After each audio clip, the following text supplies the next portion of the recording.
And so you've had and businesses will tell you this is their number one issue. Years ago, you'd sit down with business people and they would talk about taxes being high in Ohio. You'd hear them talk about regulations being difficult in Ohio. You might hear them talk about workers' compensation or something along those lines. Those are not the issues that come up today when you talk with employers. The issue in almost every case that's their top issue is workforce, meaning that they can't find enough people to hire and help them perform the work that they need to do in service to their customers. Tech cred, which are technology credentials for the incumbent workforce.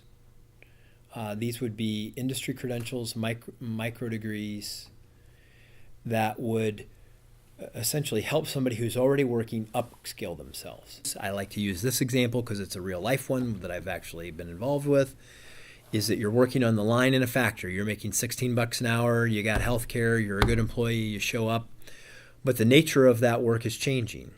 You have maybe robots coming in, taking over a big component of the work. You find this good employee. As an employer, you say, hey, you're capable. Let's send you and get you trained so that you can do robotics maintenance. So you send them off to a career center like a Ramtech program. In 3 weeks, they get going to school at night.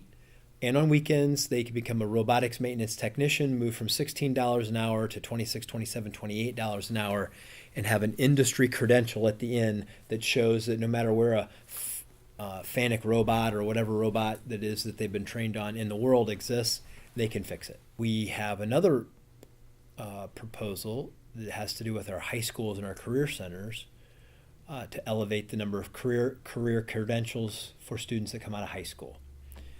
All of these would be industry credentials that we would support in in-demand areas. Could be welding and just everything that they do at career centers.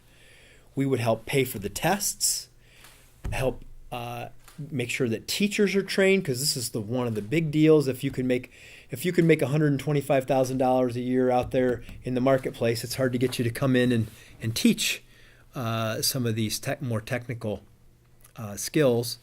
We're going to help fund that, more teacher training, and standing up more of the programs that the employers need.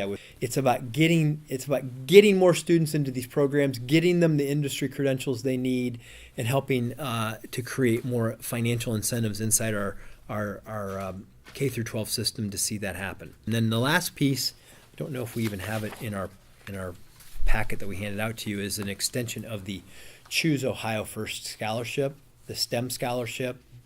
We're going to put $12 million a year additional in that to try to help 5,000 to create 5,000 more STEM graduates a year in our 2- and 4-year institutions.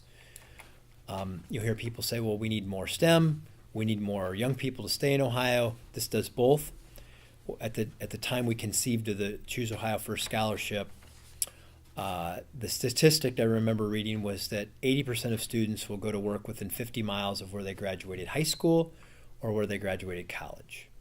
And so if they grow up here, we get them to stay at an Ohio college or university and major in STEM, and then on top of that, get them to be involved in an internship or co-op program while they're in school, connected to an employer.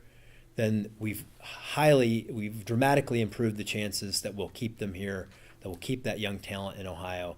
And with STEM skills pay between 25 and 33% more than non-STEM skills in most occupations. So those are the workforce priorities.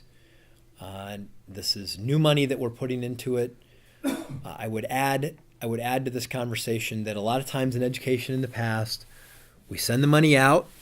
You can go to school in whatever degree or certification program that you want, but we're channeling these dollars towards in-demand occupations and skills. But we should subsidize the things that we need more of in our economy that are really in demand. And what you're going to see us do is put money toward things where we really know there's demand.